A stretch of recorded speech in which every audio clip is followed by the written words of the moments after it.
did a lot of good things. Anytime you have a 7-game series, it's all you can ask for, you know. But congratulations to them. Wish them luck next round.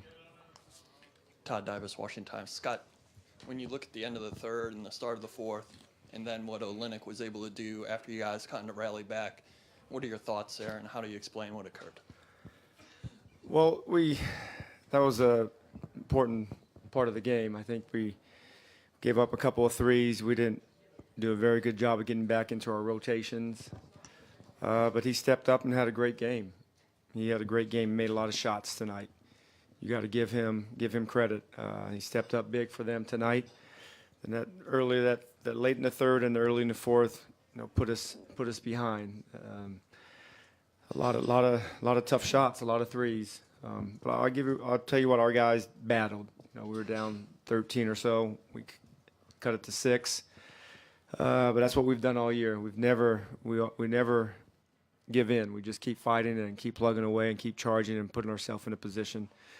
Maybe a couple of shots down the end could have gone our way. Maybe we could even been closer. But you know, Kelly had a great game. He made a lot of good shots, a lot of good plays for them.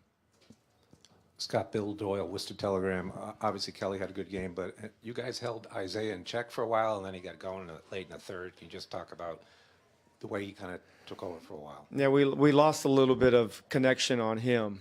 We needed to put more heat on him, and we've done that the last 3 or 4 games pretty good, and that's not easy to do. He's one of the best players in the league, and he's crafty, he's shifty, he gets where he wants to with his ball handling skills.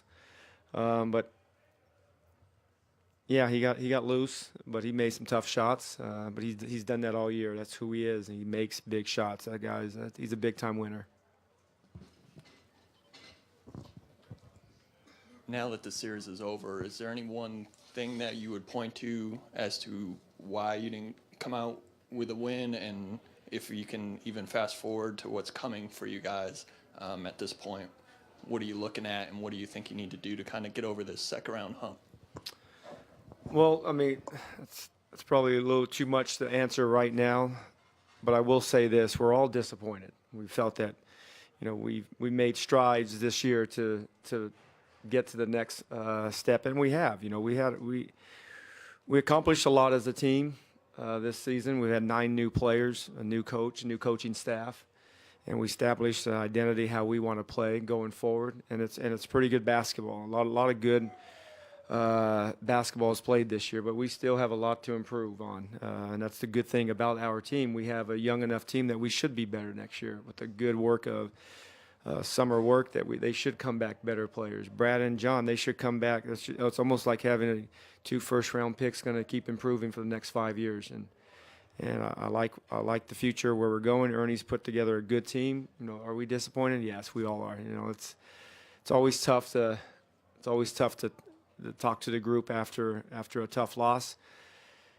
There's 29 teams will be disappointed, and you know, we made it to the last 5. A couple of things here and there.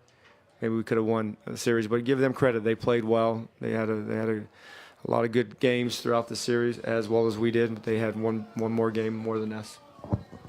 Scott in the back. Around the 8:52 mark of the first quarter, you called for a very quick timeout. It was 8-2. I'm just wondering, what were you sensing at that moment, and what was your message in that huddle? Just don't give in to one play. You know, we had a couple of good looks. The ball didn't go down for us, but we gave up 2 shots in transition. I don't know if it was a fast break, you know, the semi-transition. And I didn't want to repeat what Game 5. So I just wanted to make sure that we're all well aware of what has just taken place. It's only 3 minutes, but let's not turn that into 1 quarter. And our guys responded and, you know, played well in the rest of that quarter. Scott, what do you say to John tonight, who's done obviously so much for this team over this past year, but had a tough end to the night? Well, first thing I said, I thanked him, and I love him. I love how he plays. That guy is a true winner. He plays with a lot of toughness. Plays with he's exactly what you need to lead your team. He's exactly what I need for being my point guard. I love the way he plays. I love the way he competes. and he's only going to get better. His outside shot has improved a lot in the last 3 or 4 years, and we're going to have a big summer and getting that better. And just love the guy. Can't say nothing more than I just love him. I love how he competes. He's really made strides being a good leader, and to me, a good leader is not only talking about leadership, but it's doing it and showing it with your action, and he has done that. And the future is bright because he's leading us. John and Bradley went the whole second half. Can you just kind of describe your thought process, and did you feel John tired at all by the end? No, I mean, I was in communication with him. You know, could have maybe used a couple of minutes here and there. There's long timeouts in the playoffs, and we had three days off, and you know, there's no reason to save it. I thought they were fine. You know, John missed some shots tonight, but made a lot of good plays for us. He's put us in this position. They both have. They both had a great year, as well as a lot of guys on our team. So this is Julian Bimbo on the Globe on your right. What did you see from your view of the rotations with Gortat and Morris? We struggled a few times where they got loose on some threes. That's part of having a lot of good shooters on the floor. You can't make a mistake because they have, you know, their 4s and 5s shoot threes, and when they do that, you know, that puts you in a tough position. You can't have negative steps, and we did a few, probably 4 or 5 times, and give them credit, they stepped up and made them. A little bit of everything, communication, understanding what you need to do, and our rotations. But like I said, they made some good plays down the stretch in that third quarter and to start the fourth. Jared Weiss, CLNS Media. At the end of the third quarter, you subbed out Keefe for Jason Smith, and that's when they went on that big run. Besides the fact that Keefe needs a rest at some point, I mean, what was the decision there? And then at what point did you feel like you needed to make a sub to try to stop the bleeding? Well, you answered the question. He needed a sub. You know, I knew that we were going to have to play heavy minutes, and I know Keefe, he needed a sub. At that time, he was probably in the mid to or low to mid 30s, and I knew he needed a few minutes. I just needed a 2 or 3 minute breather for him, and it was everybody's. We're all in this together. It's not one guy coming in and they're hitting threes. We all have to do our job to stop a good team like Boston. Scott, but were you expecting to shorten the rotation this much?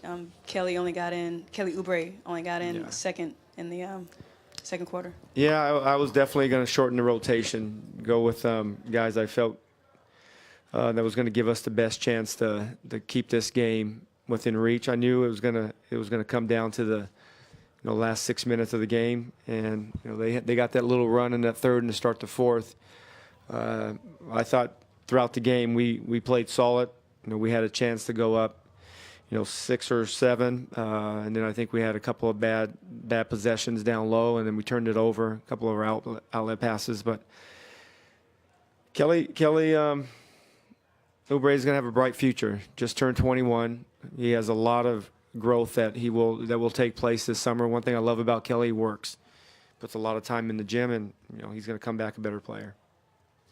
Scott, you had talked a lot this series about wanting to get Bradley Beal better looks, and he was able to do that tonight. What was the difference there?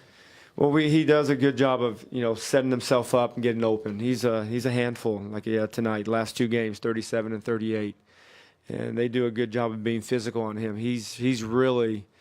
That's one of the things I really noticed this season. He's not allowing guys to hold him as much as he did early in the season, and that is growth right there. And even going into next season, he keeps moving. When he moves, and his shot is, he has a flawless jumper, and his ability to attack the floor and attack the basket is only going to get better. But I love coaching him. I love him. He just, like I said, he just turned 23. His 5th year, and he has another decade of a lot of good basketball. Hopefully, I won't mess him up. Thanks, Coach. All right, you guys have a good night. Enjoyed it.